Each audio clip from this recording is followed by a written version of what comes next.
Hello everybody, I'm Mr. Watkins and this will be a review of the 6th grade digital application syllabus. And as you can see at the top, address, contact information, my phone extension, school email address, which I would prefer be the first point of contact if we need to then further discuss things, a phone call if that's necessary, then that's the steps I would like to proceed with.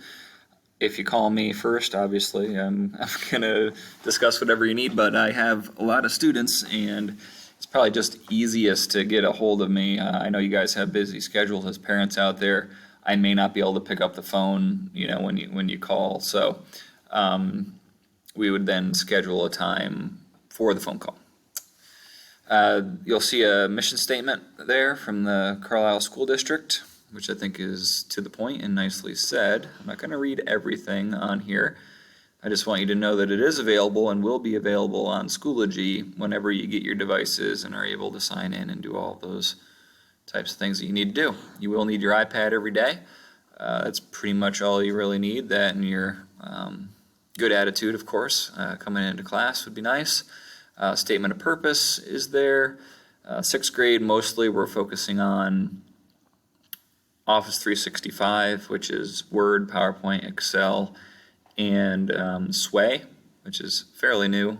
Maybe some students might have a little bit of experience with that, but most do not.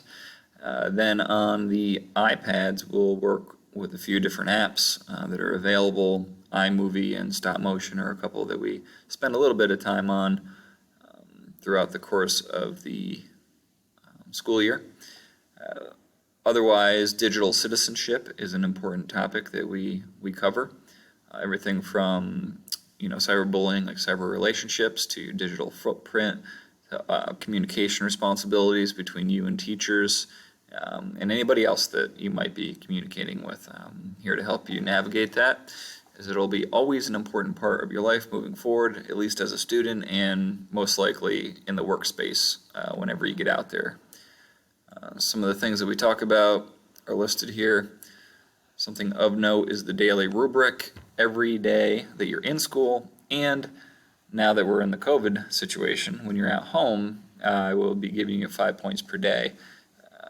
That is detailed in this rubric. I'm going to click on here. Give me a moment. It's popped up there. It's pretty straightforward. You get a point for working productively during the class time or at home.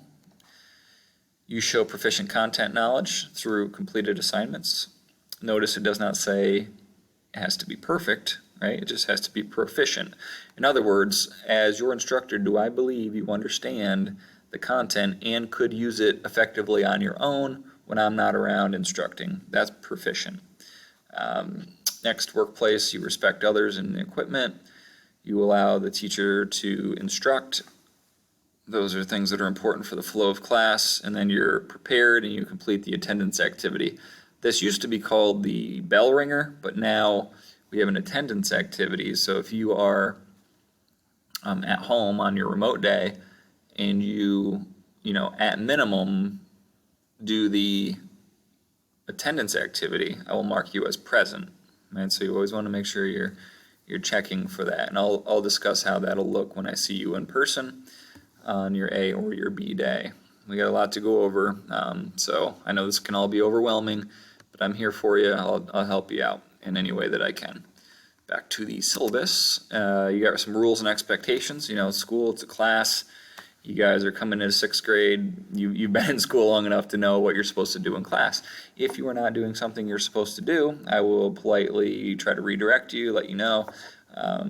Non-confrontational. If I approach you about something, you may not even know you're doing something. You might not be aware that you're disrupting the class. I approach you in that way just to let you know, hey, we got to get back on task. We're not doing what we're supposed to be doing, that kind of thing. Then you just listen, and we don't have a problem, If you can understand that I am only approaching you from that position, that I want the class to flow smoothly, and I want you to learn as well as the people around you to learn. I'm not coming to give you a hard time. I'm not picking at you. I need you to stop doing what you're doing. I've been teaching, this will be my 14th year, so I have a good handle on what's appropriate in the classroom and what needs to be redirected. It doesn't mean you're a bad kid, a bad person. I don't believe those things at all. I just need our class to flow as smoothly as possible. And I got a really short memory. You ask my wife, I forget things all the time. So if you do something wrong, it's over. We need to move on from, day to day, minute to minute. I'm not going to hold something against a student, so please understand that as well. There's a warning, there's a parent-guardian contact that's listed on here, referral to the office. If you get referred to the office from me, you have really stepped out of line. All right, you've used profane language, you've gotten some kind of physical altercation. Those are the extremes. Otherwise, we should really be able to handle things in the classroom between yourself and me.